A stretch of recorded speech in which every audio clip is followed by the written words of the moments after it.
এই মাসের মর্যাদা আল্লাহর কাছে আরও আগের থেকে খুব বেশি। আর এইগুলি ছিল আনন্দের ব্যাপার।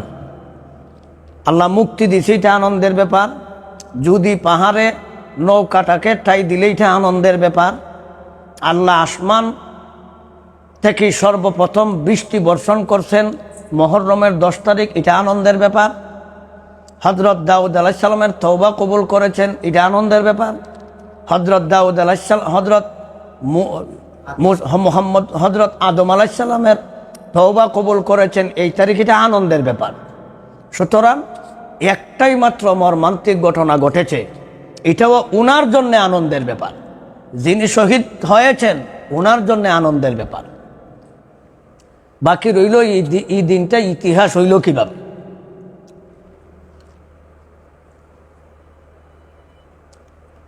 আমরা ইতিহাসের পাতায় ভালো করে জানি, নবীর পরে নবীর 4 জন খলিফা ছিল প্রসিদ্ধ।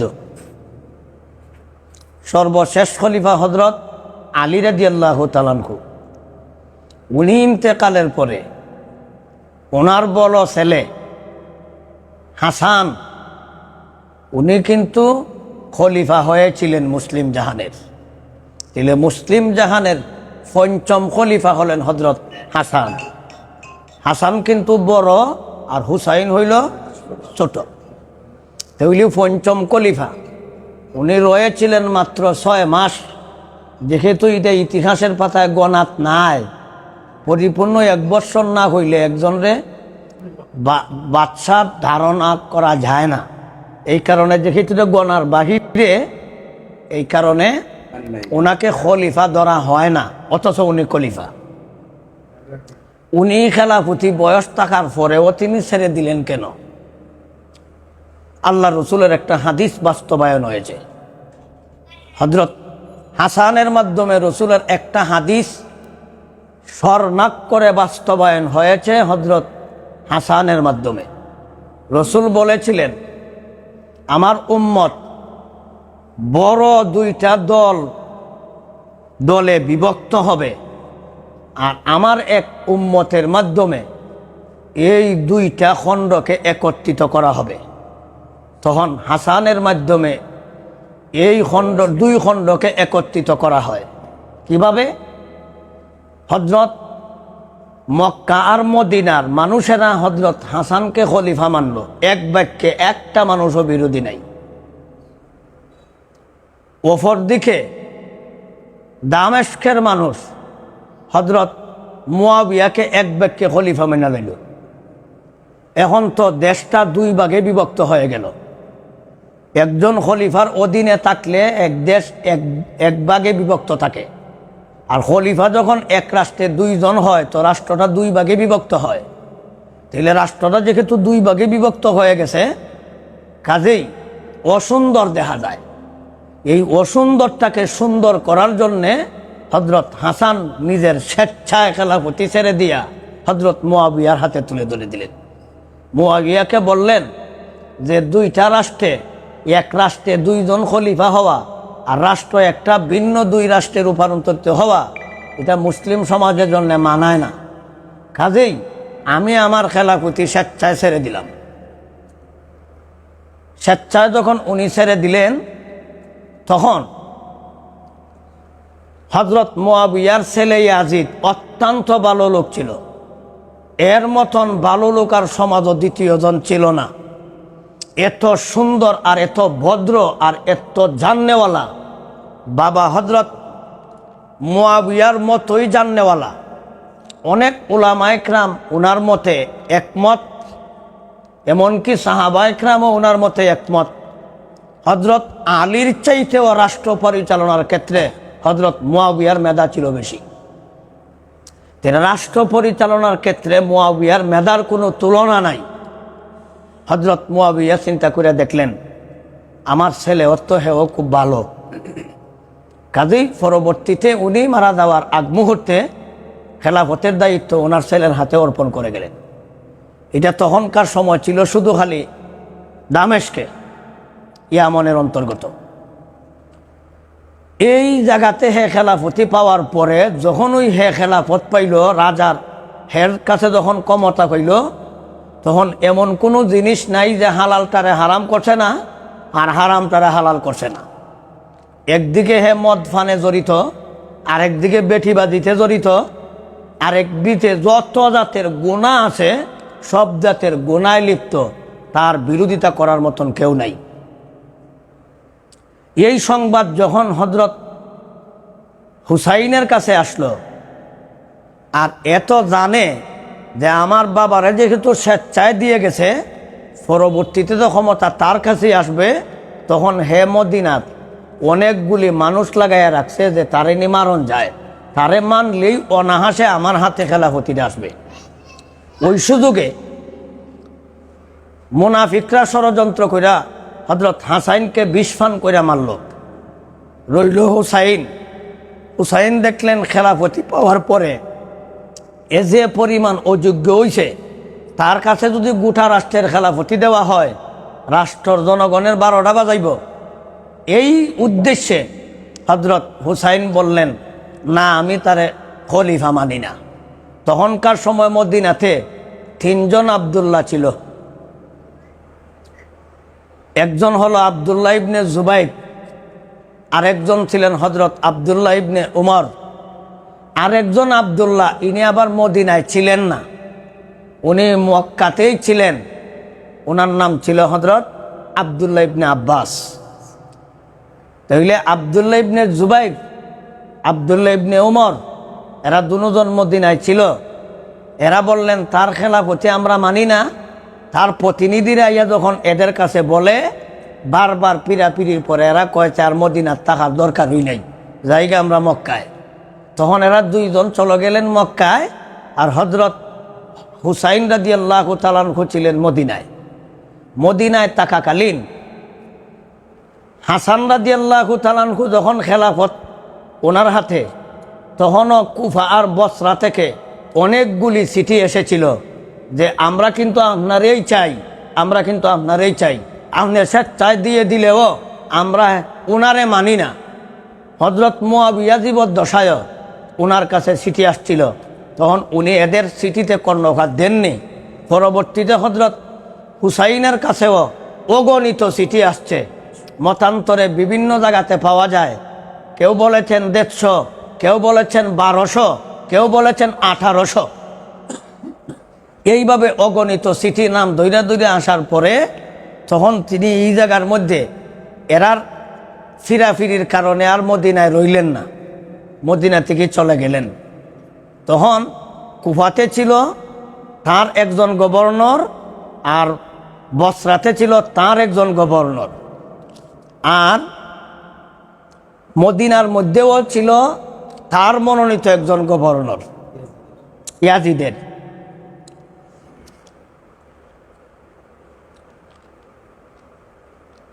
মদিনাতে যিনি ছিল উনি ছিল মারওয়ানও নাই। মারওয়ান ছিল ওর মনোনীত খলিফার উপদেষ্টা, ওর মনোনীত খলিফার উপদেষ্টা। তখন ওনার নামটা আমার স্মরণ আইতেছে না, না,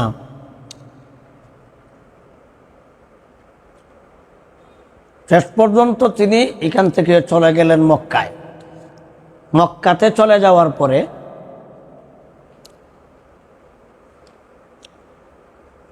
উবাইদুল্লাহ বিন জিয়াদ এবং জিয়াদও এক সময় কিন্তু ছিল গভর্নর হযরত মুয়াবিয়ার আগে। এমনকি মুয়াবিয়াও অবস্থার প্রেক্ষাপটে ওনার ছেলেকেও গভর্নর বানাইয়াছিল। ওনার ছেলে হইল উবাইদুল্লাহ। এই উবাইদুল্লাহর মাধ্যমে যা ঘটনা ঘটছে সবগুলির মেইন হল উবাইদুল্লাহ, জিয়াদের ছেলে উবাইদুল্লাহ।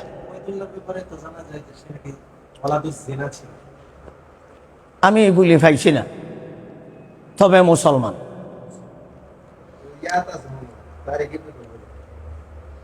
অনেক লম্বা ঘটনা, আমার 60 দিন সময় দেওয়ার লাগবে যদি তোমরা এই ঘটনা আমি নাম সহ কই। আমি শুধু সংক্ষেপে এইগুলিটা কইতাছি। তার মেইন তার কারণে এই মর্মান্তিক ঘটনা ঘটেছে। পরে এই চিঠিগুলি পর্যালোচনা করে তিনি দেখলেন যে এরার লাগি তো একটা যোগ্য খলিফার দরকার। ইরাকবাসীর লাগে বিভিন্ন প্রদেশ ছিল, এর মধ্যে ইরাক একটা প্রদেশ, বসরা একটা প্রদেশ, কুফা একটা প্রদেশ, সিরিয়া একটা প্রদেশ, এইভাবে বিভিন্ন প্রদেশের গভর্নর ছিল আলাদা। উনি চিন্তা করে দেখলেন তাহলে এরা যখন এতইগুলি চিঠি দিল তাহলে আমি আগে এদেরকে টেস্ট করে দেখন দরকার। পরীক্ষা করার জন্য তিনি একজনকে পাঠাইলেন ওনার পক্ষ থেকে বায়াত করার জন্যে, ওনার পক্ষ থেকে এদেরকে নিয়ন্ত্রণ করার জন্যে হযরত মুসলিম ইবনে আকিলকে তিনি পাঠাইলেন। যে তিনি বললেন আমার পক্ষ থেকে তুমি তাদেরকে বায়াত করো। উনি সর্বপ্রথম গিয়া একজন আল্লাহওয়ালার গড়েই উঠলেন, ওনার নাম ছিল হযরত মুখতার রাদিয়াল্লাহু তাআলা আনহুর ঘরে তিনি যখন উঠলেন, ওঠার পরে ওনারে দেখা মাত্রই একসাথে 1000 মানুষ বয়াত গ্রহণ করেছে, আর আরও লক্ষাধিক মানুষ বয়াত গ্রহণ করার জন্য আগ্রহ। তখন উনি বললেন যে যাইয়া পরিস্থিতিটা আমারে জানাইও। উনি যাইয়া আনন্দে চিত্তে অনেকগুলি নেতাকে তার নাম সহ লেখিয়া তিনি মক্কার অভিমুখে হযরত হুসাইনের বরাবর চিঠি লিখলেন যে আপনি আসলে লক্ষাধিক মানুষ মুরিদ হইব, আর আমার কাছে তারা বয়স হইছে 1000-এরও ঊর্ধ্বে, আমি নিরাপদে আছি, মানুষগুলি খুব বাড়া, আপনারেও চায়। এই চিঠি ফাটানির পরে তিনি ফইডা এত আনন্দ হইলেন, তাইলে উনি চিন্তা করে দেখলেন তাহলে তো কুফার ঘটনা, তাহলে তো বসরা তো আমার প্রতিনিধি ফাটানি দরকার। ফাটাইলেন আরেকজন বসরায় প্রতিনিধি বসরায় পাঠানোর পরেও প্রাথমিক অবস্থায় তারা প্রায় 10,000-এর মতন মানুষ বায়াত গ্রহণ করেছে হযরত হুসাইনের পক্ষে।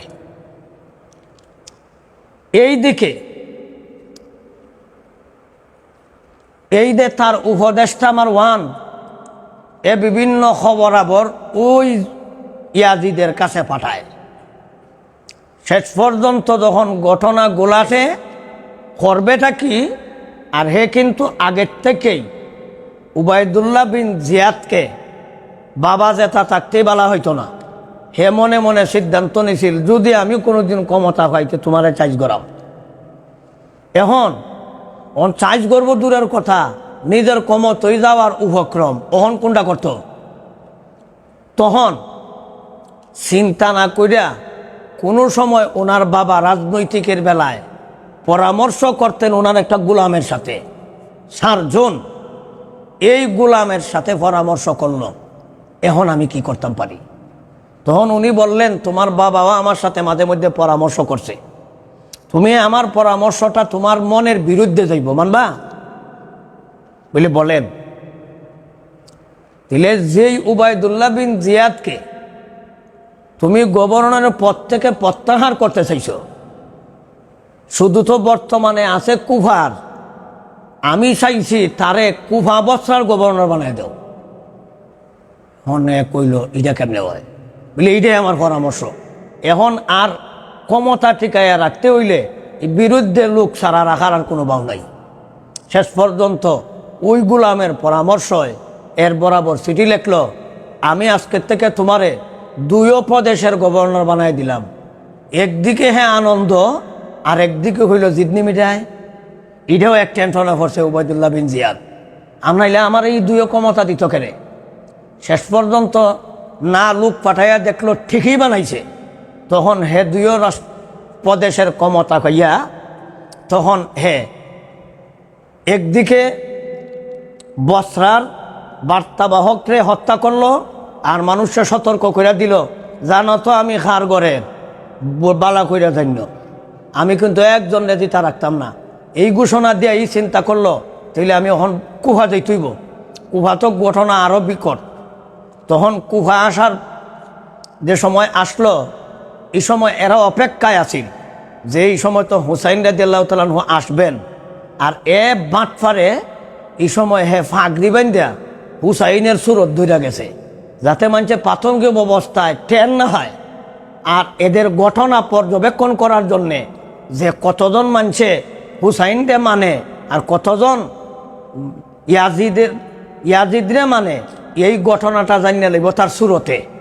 এই কারণে সুরত পাঞ্জাবি আর ফাগরি বান্ধা গেছে। আর হুসাইনের ভক্তরা এরা বুঝে লাইছে যে তো হুসাইনই আইছে।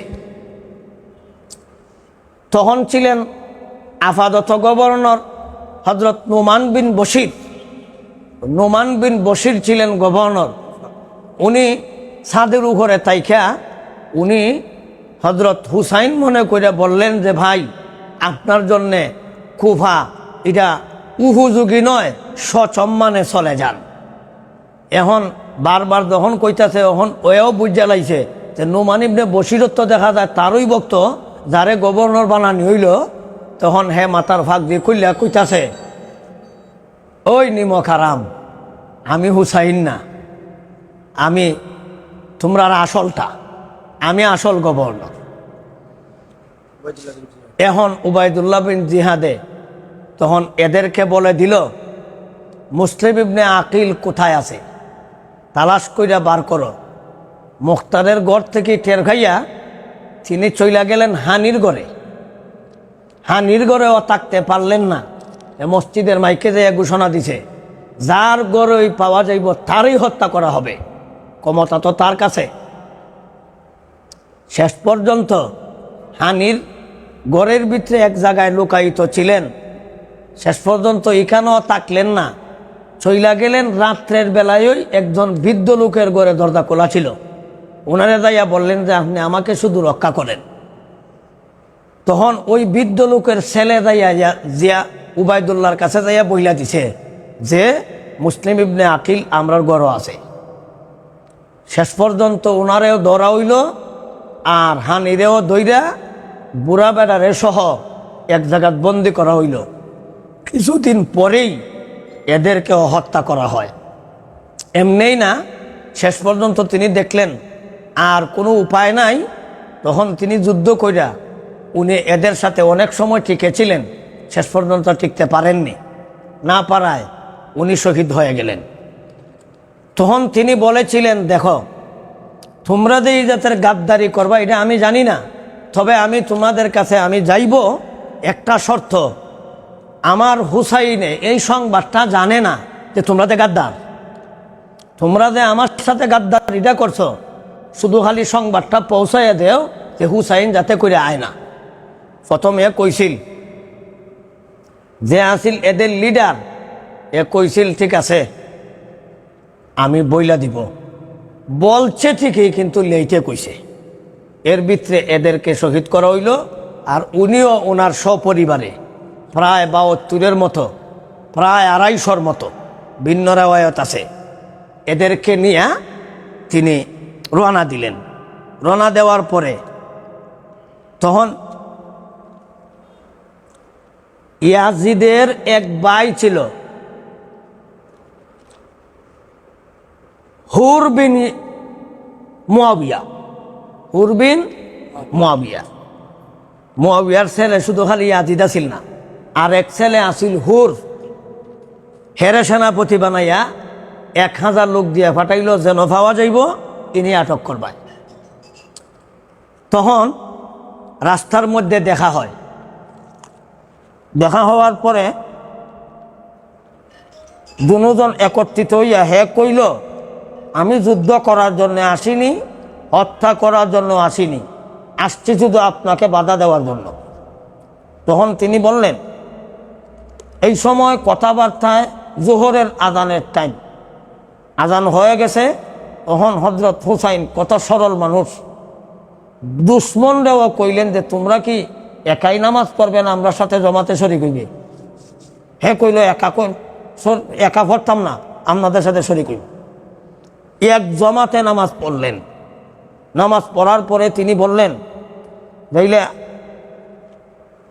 আমারে আর একটু অগ্রসর হইতে দাও। তখন কইল যে অগ্রসর হইতে আমি দিতাম না। তখন তিনি বললেন, না আমি যাইতে হইব। এলে যাইতে হইলে ইউরোপ না, আমি ইউরোপ বাধা দেওয়ার কথা গভর্নরের পক্ষ থেকে। আপনারা আমি ইউরোপে না দেই, আপনি অন্য রোডে চলে যান, তাইলে আমারও আর দুষল না।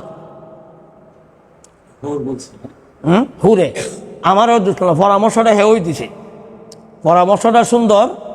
তখন তিনি ইরাকের নিনওয়া নামক রাস্তায় তিনি রওনা দিলেন, আর হেও ওনার পিছে পিছে যায়। যাওয়ার পরে যখন মোটামুটি কুফার কাছাকাছি একটা জায়গা আছে কারবালা, কুফার বেশি দূরা না, কাছাকাছি, সেই জায়গার মধ্যে বসস্থান নিলেন।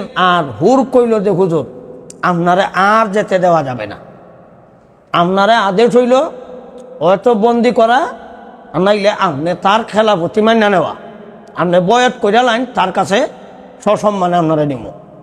উনি বললেন, এর কাছে আমি বয়াত হওয়া মানেই হইল জীবিত দাফন করা, আমি কখনো তার কাছে আমি বয়াত দিতাম না। যাইতে আর দিল না। তখন যখন ইদিকেও যাইতে দেয় না, হিদিকেও যাইতে দেয় না, তখন পরিস্থিতি তিনি জানলেন যে আমার বার্তাবাহক একজনও রয়েছে না, গাদ্দারি করছে। তখন উনি টের পাইলেন যে গাদ্দারি যখন আমার সাথেই করলো, কাজে আমি সামনে অগ্রসর হইয়া তো কোনো লাভ নাই। তখন তিনি বললেন যে আমি তোমাদের কাছে 3টা প্রস্তাব দিই। 1 নাম্বার, আমারে মক্কা যেতে দেও। 2 নাম্বার, ইয়াদিসের সাথে দেখা করার সুযোগ দেও। 3 নাম্বার, আমারে যে কোনো অন্যদিকে আমারে যাওয়ার সুযোগ দেও। আমার যে কোনো একটা আমারে সুযোগ দেও, আমি কাফির বেঈমানের সাথে যুদ্ধ করে হয়তো আমি শহীদ হয়েছি মোগা। তখন কইল, ঠিক আছে হুজুর, আমি এটা তো একা বলতে পারবো না, আমি আগে পরামর্শ করি। তখন চিঠি লেখল উবাইদুল্লাহ বিন জিয়াদ বরাবর যে হুসাইন তো 3টা প্রস্তাব দিছে, এখন আমি কি করতে পারি। এটা যখন মেলাইয়া এইভাবে করতেছে, তখন তার কাছেই ছিল একটা বাটপার। এই বাটপার রে ইতিহাসের পাতায় অনেকেই জানে, তার নাম হইল সীমার। তার নাম কি? সীমারে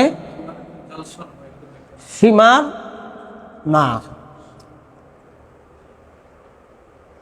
সীমার বিন দিল জাউসন। সীমার বিন দিল জাউসন, দিল জাউসন। এ কইতাছে, স্যার সুযোগ যায়, আপনার আয়ত্তে আসার পরে তারে ছাইরা দেওয়া, এটা হয়ই না। 2টা মানুষের অন্তরে হযরত হুসাইনের প্রতি মারাত্মক ঘৃণা ছিল, আর বাকি সবাই ভক্ত ছিল। ক্ষমতার কারণে পারছে না, পরিবেশের কারণে পারছে না। যেমনভাবে আমরা বর্তমান পরিস্থিতিতে শিকার, আমরা যেইভাবে শিকার আছি, এইভাবে তখনকার সময় মুসলমানরা শিকার ছিল। কিন্তু ক্ষমতার কারণে মুখ দিয়া রাও করার বাউ হয়েছে না, কিন্তু একটাই দেখতে পারে না। যেমনভাবে আমরা সবাই কিন্তু ঘৃণা করি, কিন্তু মুখ দিয়া কইতে পারি না, ঠিক এইভাবে সমস্ত মুসলমানরাই কিন্তু তারে ঘৃণা করত, তার রাজত্ব চালানি ঘৃণা করত, কিন্তু মুখ ফুটটা কথা কইতে ভয় হইত। এই কারণে একটা মানুষ একমাত্র হুসাইন যে মনে প্রাণে ঘৃণা করে, এটার নাম হইল উবাইদুল্লাহ বিন জিয়াদ, আর কোনো লোক নাই।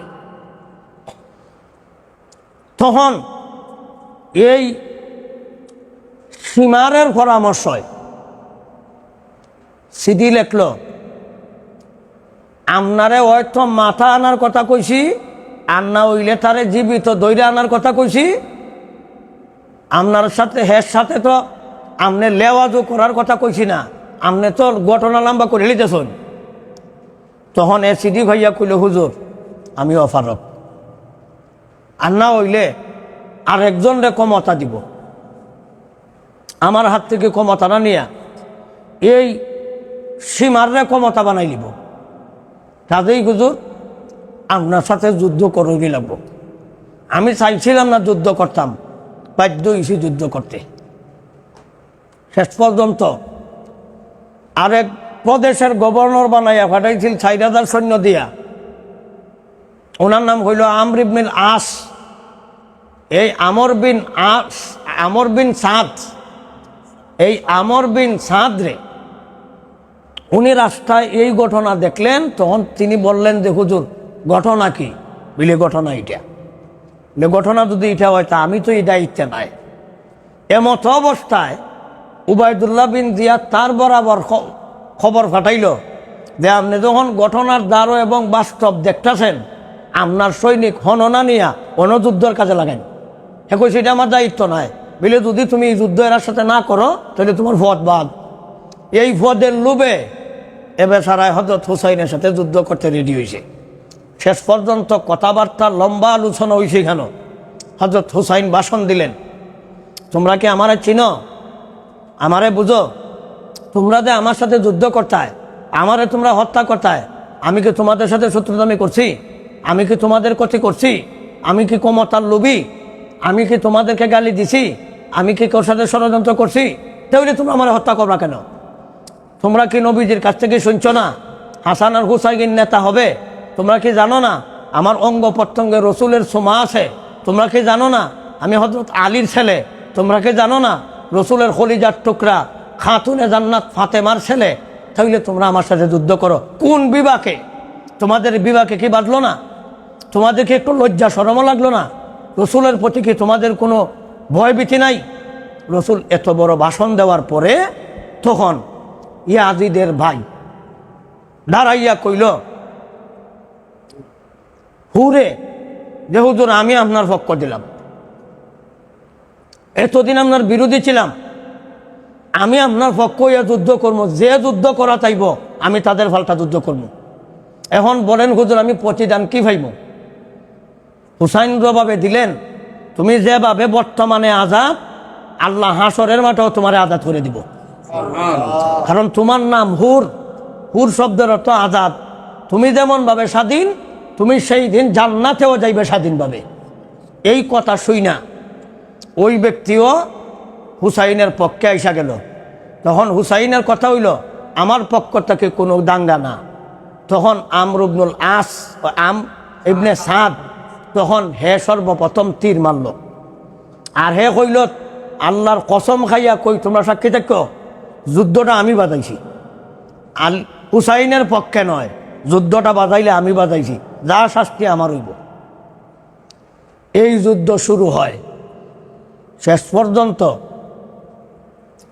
হুসাইন রাদিয়াল্লাহু তাআলা করে সর্বপ্রথম যারা আঘাত করে, এইভাবে একজন একজন কইরা প্রায় 27 জনের মতো আঘাত করল।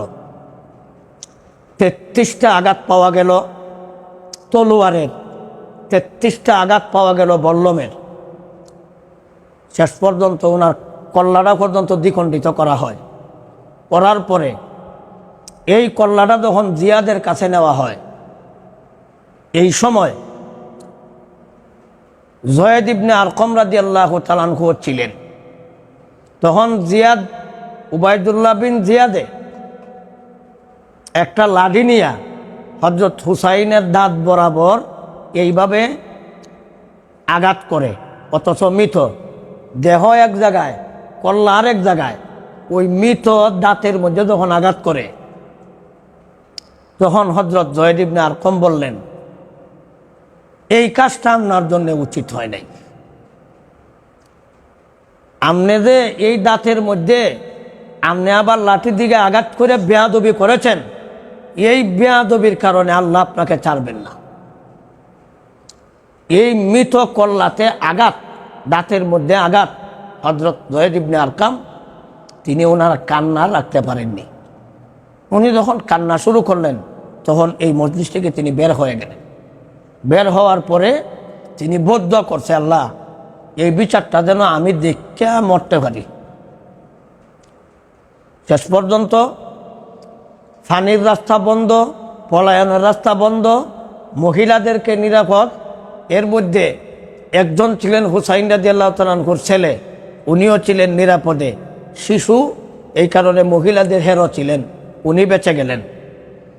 আর ওনার কল্লা এবং আরও মানুষের কল্লা ওই ইয়াজিদ পর্যন্ত পৌঁছানো হয়। আর যে নিয়েছিল উবাইদুল্লাহ বিন জিয়াদ খুব আনন্দের সহিত নিয়েছে, আর এদেরকে গ্রেফতার কইরা তার পর্যন্ত পৌঁছানো হয়েছে। এদেরকে দেখা রাজনীতি শুল্ভ এদের সাথে আচরণ করা হয়। কি ক্ষমতা তো সবই আমার, এখন সুন্দর করে জনগণের একটা ভাষণ দিয়ে কই। উবাইদুল্লাহ বিন জিয়াদ রে কয়, আমি কি হত্যা করার কথা বলেছিলাম? এমন মর্মান্তিক ঘটনা ঘটাইলা কেন? আমার সাথে সাক্ষাৎ করতে দিলা না কেন? যদি তোমরা দিতাই, যেমনভাবে আমার বাহে আর উনার বাহে সন্ধি হয়েছিল এমনভাবে তো সন্ধি হইতে পারতো, এমনটা করলা কেন? এত সুন্দর একটা ভাষণ দিছে। তখন দেশের মানুষকে সর্বনাশ, এর মতন দয়ালু কোনো সেনাপতি হতে পারে না, এর মতন কোনো দয়াল রাষ্ট্রনায়কই হতে পারে না। এটা ছিল রাজনৈতিক সুল বয়ান, যেভাবে আমরা এরা বয়ান দেয়। ডাহা মিশা হতারে এত সুন্দরভাবে উপস্থাপনা করে, বোঝা যায় যে এরার মতন দয়ালু আর জনগণ দরদি আর কেউ নাই। এইভাবে জনগণ দরদি একটা ভাষণ দিল, আর এদেরকে অনেকগুলি টাকা পয়সা দিয়া নিবিশ্বস্ত একজন লোক দিয়া নিরাপদে মক্কায় পৌঁছাইয়া দিল হযরত হুসাইনের পরিবারকে। আর এই দিকে উবাইদুল্লাহ বিন জিয়াদ পুরস্কারের আশায় আরও কয়েকগুলি প্রদেশের রাষ্ট্রনায়ক হইব, এই দিকে তার পক্ষ হইয়া এতগুলি হত্যাকাণ্ড ঘটাইল আর এতগুলি মর্মান্তিক ঘটনা ঘটাইল। আর শেষ পর্যন্ত যখন পুরস্কারের বদলা তিরস্কার পাইল, এখন আর যখন ক্ষমতাও আইল আর তার দল তাকেও বহিষ্কার হইল, এখন এরার দলের লোক লইয়া এখন হে চিন্তা করিয়া দেখে, তাহলে আমি করলামটা কিতা? এখন যদি হুসাইন থাকতো তাহলে এ বুঝলো না যে আমার কতটুকু প্রয়োজন। এখন তো হুসাইন নাই, খার পক্ষে আমি যুদ্ধ করতাম। এখন এই দলের লোকেরা তখন এরা একটা মিছিল বের করলো, আর মিছিলটার মধ্যে শুধু ছিল ইয়া হুসাইন, ইয়া হুসাইন। এর অর্থ হইল করলামটা কিতা আমরা, করলামটা কিতা আমরা। এরা আফসোস করতেছে আমরা করলামটা কিতা, এমন কামটা করা উচিত হয়নি। না পাইলাম ক্ষমতা, না পাইলাম জনসমর্থন, আর না পাইলাম দোয়া, করলামটা কিতা। এখন এরা একটা মিছিল বের করছে ইয়া হুসাইন, ইয়া হুসাইন, ইয়া হুসাইন। তাহলে ইয়া হুসাইন কইয়া বক্ত দেখায় এরা কারা? হত্যাকারী যারা। তাহলে ইয়া হুসাইন কয় কারা? হুসাইনের দুশ্মন যারা। ইয়া হুসাইন কয় খারা? হুসাইনের হত্যাকারী যারা। তাহলে এরা ইয়া হুসাইন কইয়া যখন চলে গেল, তখন আল্লাহ আস্তে আস্তে একটা একটা কইরা বিচার শুরু করলেন। কুদরতিভাবে বিচার শুরু হইল। এই দিকে মক্কায় এর বার্তাবাহককে ঢুকতে দেননি হযরত আব্দুল্লাহ ইবনে জুবাইর। হযরত হুসাইন রাদিয়াল্লাহু তাআলা জীবিত থাকাকালীনও তিনি বয়াত গ্রহণ করেছেন, হুসাইন না করেননি। কেন? উনি হুসাইন থাকাকালীন বয়াত গ্রহণ করাইলেন যাতে করে মানুষ পাপিষ্ঠর কাছে বয়াত হয় না, পাপিষ্ঠরে রাষ্ট্রপ্রধান মানে না, এই কারণে তিনি বয়াত করলেন। মক্কার সব মানুষে তিনি ওনার কাছে বয়াত করে নিছে। এখন মুয়াবিয়ার ছেলে ইয়াজিদের চিন্তাধারা হইল হুসাইনের কাম শেষ, রাষ্ট্র আমার হাতে, বাকি রইল ক্ষমতা দখল করা মক্কা। তাইলে মক্কা দখল করার দরকার। এই দিকে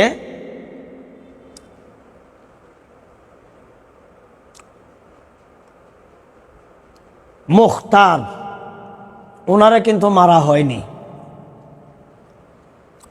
উনি পরবর্তীতে অনেকগুলি লোক লইয়া কুফা বসরা উনি ওনার হাতে আনিয়া লিখে আনার পরে উনি ফরমান জারি করে দিছে হুসাইনের হত্যার বিচার চাই, এখন তালিকা করো।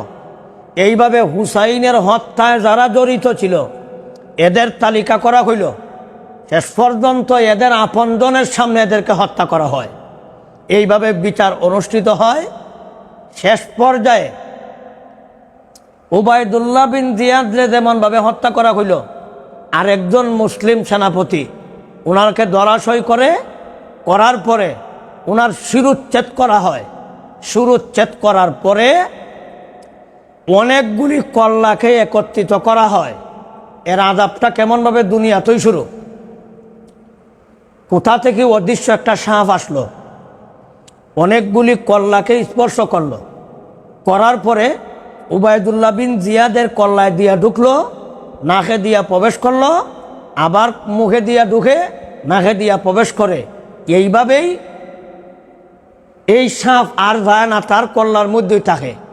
এই কল্লাগুলিকে প্রায় 18টি কল্লা মক্কা নগরীতে হযরত আব্দুল্লাহ বিন জুবাইরের কাছে পাঠানো হয়। আর উনি মক্কার বাইতুল্লাহর মধ্যে ঝুলাইয়া রাখছিল, যাতে মানুষে দেখে হুসাইনের হত্যাকারীর বিচার হয়েছে।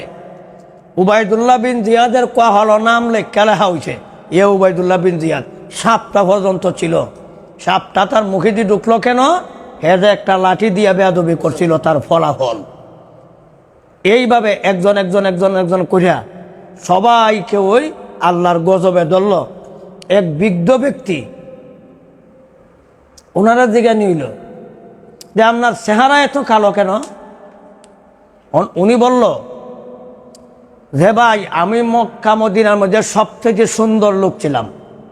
আমার চেহারাটা কালো হইছে, আমার চোখটা অন্ধ হইছে। আর একটা লোক ছিল চেহারা কালো, ওনার চেহারাটা সুন্দর কিন্তু চোখটা অন্ধ। জিজ্ঞাসা করলে তোমার চোখটা অন্ধ কেন? উনি জবাবে বলেন, আমি একদিন রাত্রে স্বপ্নে দেখি আল্লাহ রসুল দে। আল্লাহ রসুল যেই জায়গাতে কেশাস লয়, এটা একটা চামড়া আছে। এই চামড়ার মধ্যে যাদেরকে কেশাস লওয়া হয়েছে, অনেকগুলি লাশ আমি চামড়ার মধ্যে দেখতে পাইছি। আর কেশাস লওয়ার জন্যে আমাকেও ডাকা হয়, আমাকেও ডাকা হইল, এই তুমিও আও, তোমারও ফিরাইতাম। রসুল হত্যার প্রতিশোধ লয়।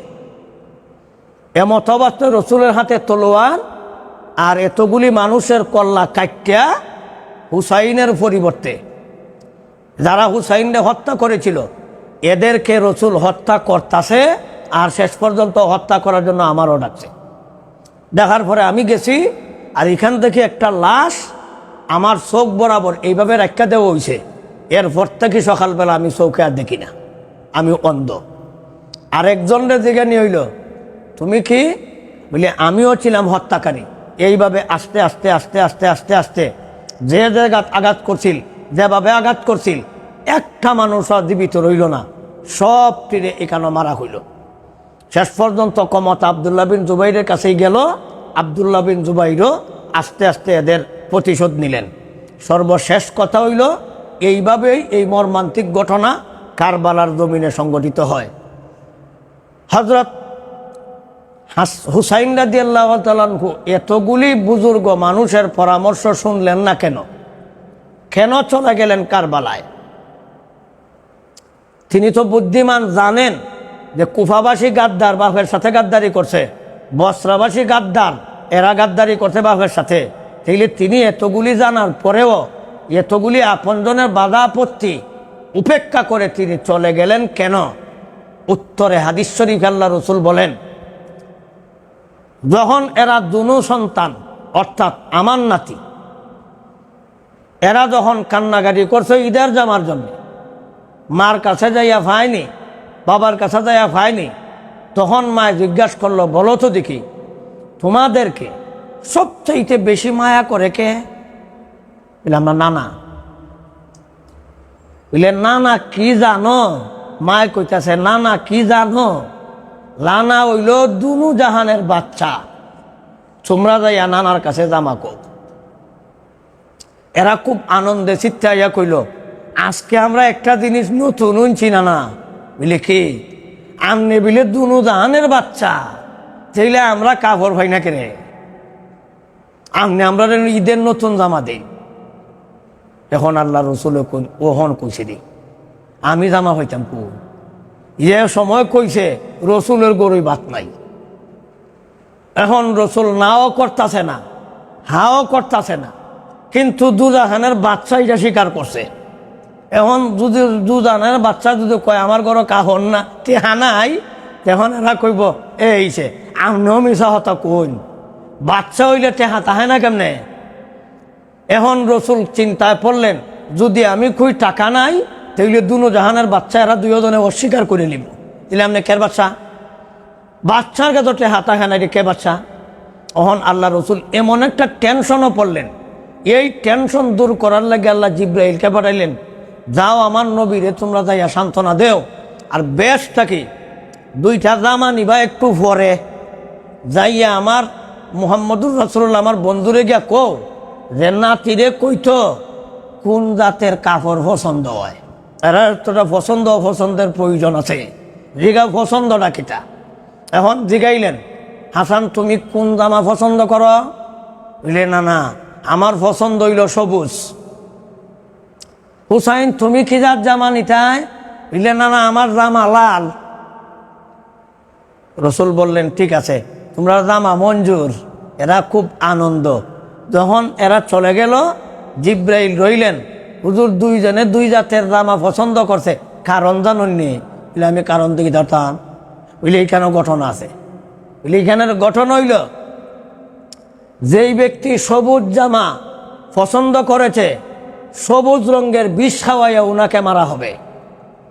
আর যেই ব্যক্তি লাল জামা গ্রহণ করেছে উনাকে কারবালার ময়দানে উনারে সারা শরীর রক্তে লাল করানো হবে।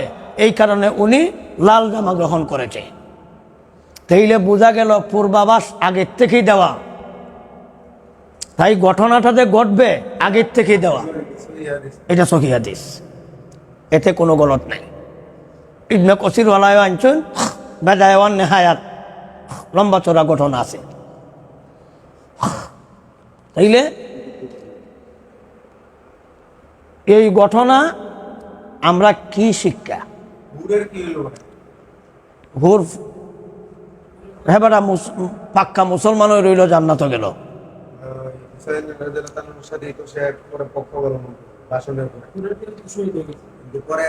উনি শহীদ জান্নাত চলে গেছে। আমরার শিক্ষা মুলখ্খস ব্যাপার হইল, আমরার শিক্ষা হইল ব্যক্তি না দিন রক্ষা করার উদ্দেশ্য। হুসাইন শহীদ হয়েছেন দিন রক্ষার জন্যে। আল্লাহর রসুল পর্যন্ত দান শহীদ করেছিলেন উহুদে দিন রক্ষা করার জন্য। সুতরাং আমাদের জন্য উহুদের ঘটনা যেমন শিক্ষণীয়, কারবালার ঘটনাও আমাদের জন্য এই রকমের শিক্ষণীয়। তাহলে উহুদের ঘটনার কি কি শিক্ষা? এর মধ্যে এক নাম্বার শিক্ষা হলো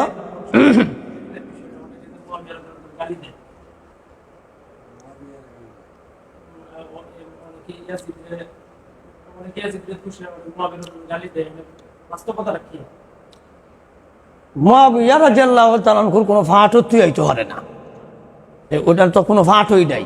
বাকি রইল ইয়াজিদ। ইয়াজিদ তো একদিকে ছিল হে মুসলমান, ইমানদার বটে, কিন্তু জালিম। আমরার মতো হইতো বেশ কম কই। তাইলে হিবেটার যে গাইলানি লাগে সেইটার আরো বড় গাইলানি লাগবো।